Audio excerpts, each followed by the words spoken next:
কুসে যখন বেজাই হয়ে গেল, তখন দাদু আর নাই পাইল দিতে।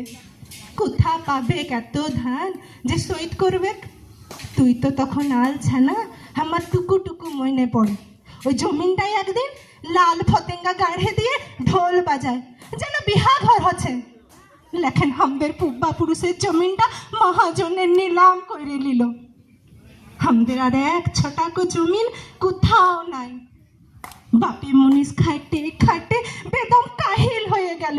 ভুঁহেরলে রখত উঠে বাপটা টাটকা টাই মরে গেল। মায়ে আর কি করবে, কটা ভাজা করে তোকে হামকে এক ডুবি মার ভাত দিত।